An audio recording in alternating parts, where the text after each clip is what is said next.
महर्षि शौनक ने पूछा, लोमहर्षण जी, आप ये बताइए कि महाराज संवरण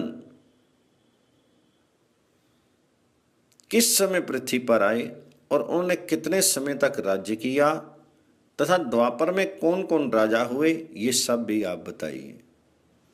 तो सूर्य जी बोले, महर्षि, महाराज संवरण भाद्रपद के कृष्ण पक्ष की त्रयोदशी तिथि को शुक्रवार के दिन मुनियों के साथ प्रतिष्ठानपुर अर्थात झूसी में आए।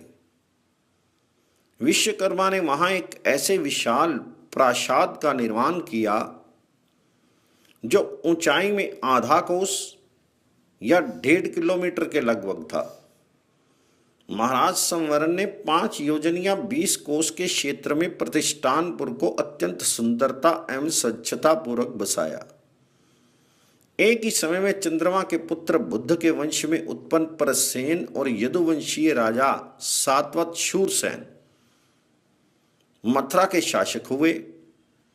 म्लेच्छ वंशीय शमश्रुपाल मरुदेश अर्थात अरब, ईरान और इराक के शासक हुए। क्रमशः प्रजाओं के साथ राजाओं की संख्या बढ़ती गई। राजा संवरण ने 10,000 वर्षों तक राज्य किया। इसके बाद उनके पुत्र आचार्यज्ञ हुए।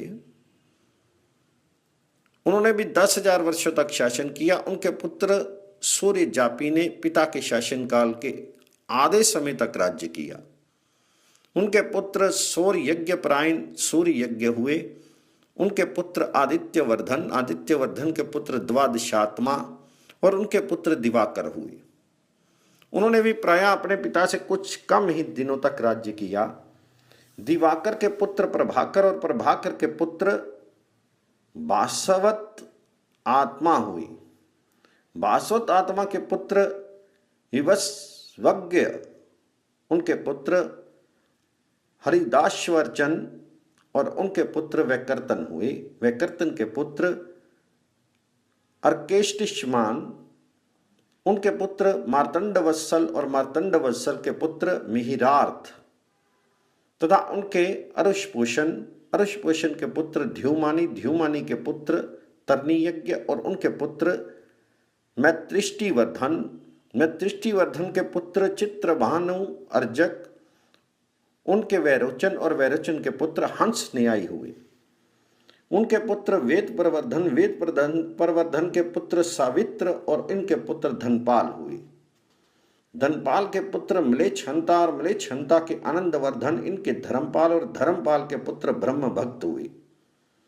उनके पुत्र ब्रह्मिष्टिवर्धन और उनके पुत्र आत्म पूजक हुए और उनके परमेष्टि नामक पुत्र हुए।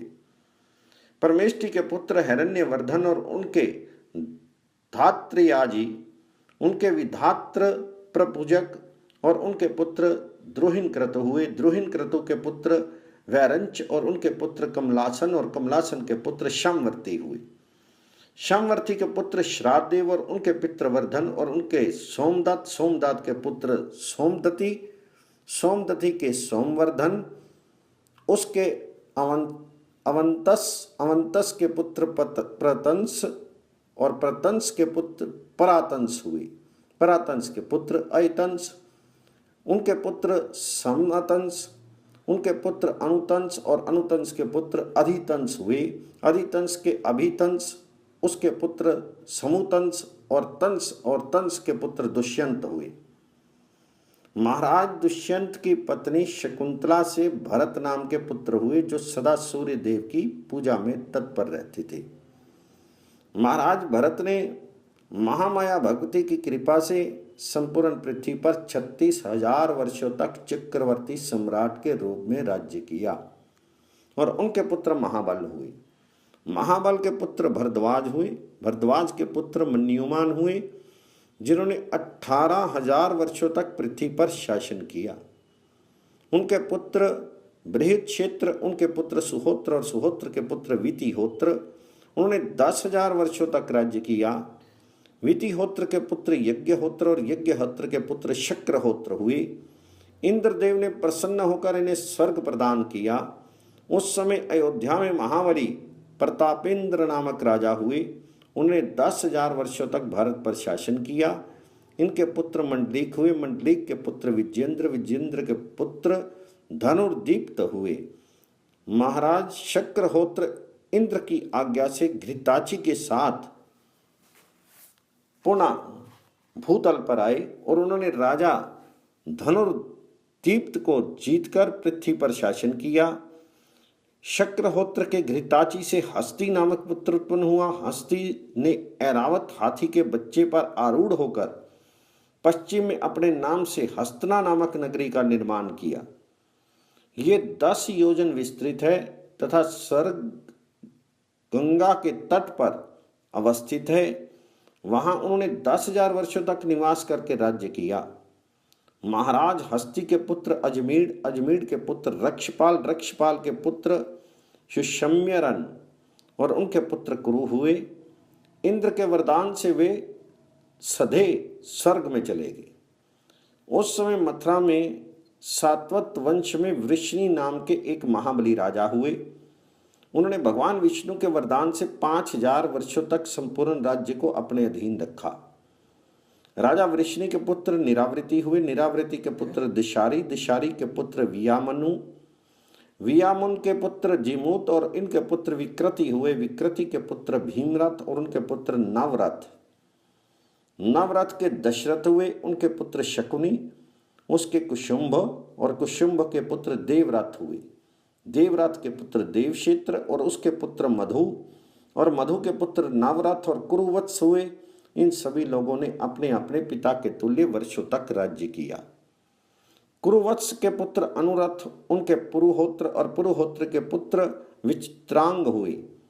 उन्होंने सात्वतवान और उनके पुत्र भजमान, उनके पुत्र विदुरथ, उनके सुरभक्त और सुरभक्त के सुमना हुए। इन सभी ने अपने अपने पिता के तुल्य वर्षों तक राज्य किया। सुमना के पुत्र ततिक्षेत्र और उनके संभव, उनके हरिदीपक और हरिदीपक के देव मेधा हुए। इन सभी ने अपने अपने पिता के तुल्य वर्षों तक राज्य किया। देव मेधा के पुत्र सुरपाल हुए। द्वापर के तृतीय चरण के समाप्त होने पर देवराज इंद्र की आज्ञा से आई सुकेशी नाम की अप्सरा के स्वामी कुरु राजा हुए। इन्होंने कुरुक्षेत्र का निर्माण किया जो 20 योजन विस्तृत है। विद्वानों ने उसे पुण्य क्षेत्र बताया है। महाराज कुरु ने 12,000 वर्षों तक राज्य किया। इनके पुत्र जहनु, जहनु के सुरथ और सुरथ के पुत्र विदुरथ हुए। विदुरथ के पुत्र सार्वभौम, इनके जयसेन और उनके पुत्र अर्णव हुए। महाराज अर्णव के शासन क्षेत्र चारों समुद्र तक था और इन्होंने अपने पिता के तुल्य वर्षों तक राज्य किया। अर्णव के पुत्र अयुतायु हुए जिन्होंने 10,000 वर्षों तक राज्य किया। अयुतायु के पुत्र अक्रोधन, उनके ऋक्ष और उनके पुत्र भीमसेन और भीमसेन के पुत्र दिलीप हुए। इन सभी राजाओं ने अपने अपने पिता के तुल्य वर्षों तक राज्य किया। दिलीप के पुत्र प्रतीप हुए और उन्होंने 5,000 वर्षों तक शासन किया। प्रतीप के पुत्र शंतनु हुए और उन्होंने 1,000 वर्षों तक राज्य किया। उन्होंने विचित्रवीर्य नाम का पुत्र उत्पन्न किया जिन्होंने 200 वर्षों तक राज्य किया। उनके पुत्र पांडु हुए, उन्होंने 500 वर्षों तक राज्य किया। उनके पुत्र युधिष्ठिर हुए, उन्होंने 50 वर्षों तक राज्य किया। दुर्योधन ने 60 वर्षों तक राज्य किया और कुरुक्षेत्र में युधिष्ठिर के भाई भीमसेन के द्वारा उनकी मृत्यु हुई। प्राचीन काल में दैत्यों का दानवों के द्वारा भारी संहार हुआ था। वे ही सब दैत्य शंतनु के राज्य में पुनः भूलोक में उत्पन्न हुए। दुर्योधन की विशाल सेना के भार से परिव्याप्त वसुंधरा इंद्र की शरण में गई। तब भगवान श्री हरि का अवतार हुआ। सौरी वसुदेव के द्वारा देवकी के घर में उन्होंने अवतार लिया। वे 135 वर्ष तक पृथ्वी पर रहकर उसके द्वारा गोलोक को चले गए। भगवान श्री कृष्ण का अवतार द्वापर के चतुर्थ चरण के अंत में हुआ था। इसके बाद हस्तिनापुर में अभिमन्यु के पुत्र परीक्षित ने राज्य किया। परीक्षित के राज्य करने के बाद उनके पुत्र जन्मजय ने राज्य किया। तदनंतर उनके पुत्र महाराज शतानिक पृथ्वी के शासक हुए। उनके पुत्र यज्ञदत्त शस्त्राणिक हुए, उनके पुत्र निश्चक्र और उनके पुत्र उष्णपाल हुए, उनके पुत्र चित्ररथ और चित्ररथ के पुत्र धृतिमान और उनके पुत्र सुषेण हुए, सुषेण के पुत्र सिनीत और उसके मखपाल और उसके चक्षु और चक्षु के पुत्र सुखावल हुए, सुखावल के पुत्र परिपल्लव हुए, परिपल्लव के पुत्र सुने, सुने के पुत्र मेधावी, उनके नृपजंजे और उनके पुत्र मृदु हुए, मृदु के पुत्र तिग्मज्योति, उसके बृहद्रथ और उसके पुत्र वसुदान हुए। इनके पुत्र शतानिक हुए, उनके पुत्र उद्यन, उद्यन के अहिनर, अहिनर के निर्मित्र तथा निर्मित्र के पुत्र शेमक हुए। महाराज शेमक राज्य छोड़कर कलाप ग्राम चले गए। उनकी मृत्यु म्लेच्छों के द्वारा हुई। नारद जी के उपदेश एवं प्रयास से उनके एक पुत्र हुआ जिनका नाम प्रद्योत हुआ। राजा प्रद्योत ने म्लेच्छ यज्ञ किया जिससे म्लेच्छों का विनाश हुआ।